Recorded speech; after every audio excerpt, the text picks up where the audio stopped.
Bien le bonjour mesdames et messieurs, ici PepsiMan85 sur cette nouvelle série qui s'appelle Connais-tu Halo? Bon, avant de commencer, je dois vous expliquer ce qui sera présent sur cette série.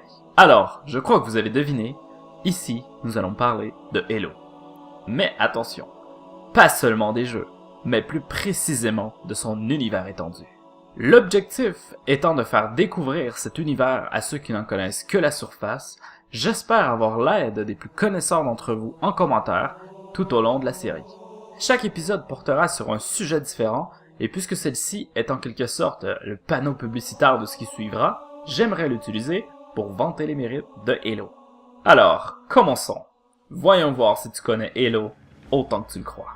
Savais-tu que le tout premier opus de la franchise Halo Combat Evolved a reçu jusqu'à maintenant 48 récompenses, si ce n'est que pour en citer quelques-unes, nous y retrouvons le titre de meilleur jeu sur console, décerné par la British Academy of Film and Television Art, ou encore le titre de meilleure bande originale par le magazine Rolling Stone. Halo 2 pour sa part est devenu le meilleur lancement de l'histoire du divertissement 24 heures après sa sortie. À cette époque, il y avait plus de joueurs sur Halo que sur tous les autres jeux Xbox confondus. Et depuis le commencement, nous pouvons compter plus de 15 livres différents, sans compter les bandes dessinées existantes. Si on avance encore un peu dans le temps, on pouvait constater que lorsque la bêta de Halo 3 était en ligne, il y avait déjà 800 000 joueurs qui la testaient. Halo 3 avait également rajouté 2 modes révolutionnaires, étant la forge qui permettait aux joueurs de créer et de modifier des cartes multijoueurs directement à partir du jeu, et le mode cinéma qui permettait d'explorer les parties enregistrées avec une caméra libre et de créer ses propres clips. À savoir que tous les fichiers créés avec ces deux modes sont partageables entre les joueurs très facilement encore aujourd'hui. Un fait un peu cocasse est que la campagne de marketing de Microsoft était tellement importante qu'il était possible de retrouver et d'acheter son jeu dans les petites supérettes comme le 7-Eleven. Bon, ce n'est pas trop surprenant non plus, ils ont quand même investi 40 millions dans cette campagne. Après la première trilogie, il y eut 2 sorties de jeux Halo pour la première fois dans la même année. Conçus par un studio totalement différent, Halo Wars fut l'un des premiers Halo à ne pas être un first-person shooter. Malgré les risques que Microsoft prit pour faire de ce jeu un RTS, le jeu fut si apprécié par la communauté que 8 ans plus tard, une suite s'ensuivit. Halo 3 ODST, de son côté, devint le jeu le plus vendu sur Xbox 360 dès son lancement. Savais-tu également que Halo est l'un des jeux les plus utilisés pour la création de machinima, et cela depuis l'apparition de cet art? De quoi vous montrer que la communauté existante sur cette franchise est très active. Et Halo Reach fut l'un des jeux à avoir repoussé la créativité des joueurs, tel que l'on pouvait même voir des machinimas dépasser la durée d'1 heure. Parlons un peu des produits dérivés et promotionnels. Alors là, je vous dis, on a de quoi faire. J'aimerais bien vous énumérer tous ces produits, mais ils sont tellement divers et variés que je ne vous en citerai que quelques-uns. Donc, il est possible de retrouver Halo sur de la nourriture, des figurines, des terrains de foot, des méga-blocs, des véhicules, des vêtements, les murs de Londres, des jeux de société et tellement plus. Mais les possibilités déjà existantes sont tellement infinies. Même durant la promo de Halo 4, il était possible de commander de la pizza Halo.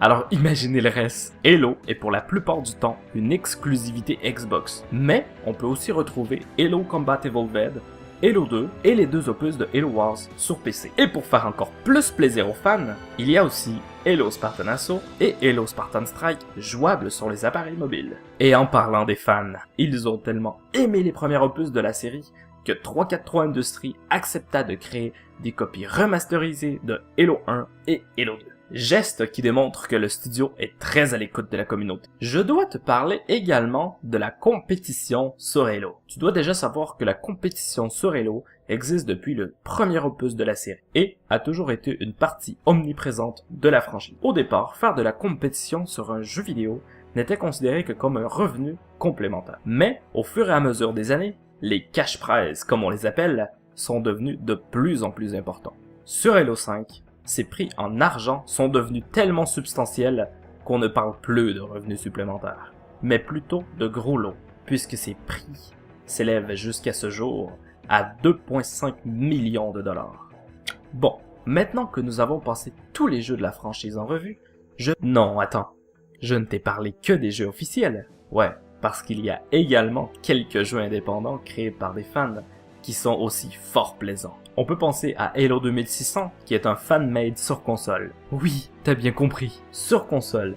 Et on parle pas de n'importe laquelle, on parle ici de la fameuse console rétro Atari 2600. Et seulement 150 cartouches furent fabriquées. Il est donc évident que c'est une belle pièce de collection. Par chance, le jeu est disponible en format flash gratuitement sur internet. Lien que je vous laisserai dans la description. Bon, je vais m'arrêter là, parce que sinon, cette vidéo pourrait durer encore très longtemps. J'espère que j'ai pu créer une étincelle d'intérêt pour ceux qui ne connaissent pas Halo. Et pour les autres, répondez à cette question. Connaissez-vous Halo autant que vous le pensiez? Sachez que tout au long de la série, vous pourrez suggérer des sujets pour les prochains épisodes dans les commentaires de cette première vidéo. Toutes les suggestions seront prises en compte et chaque commentaire sera lu. Vous pouvez laisser un pouce bleu pour encourager la série et me montrer que vous en voulez plus. Abonnez-vous et suivez mes réseaux sociaux pour ne rien rater de la suite. Sur ce, il ne me reste plus qu'une chose à vous dire. Bon jeu, c'est parti.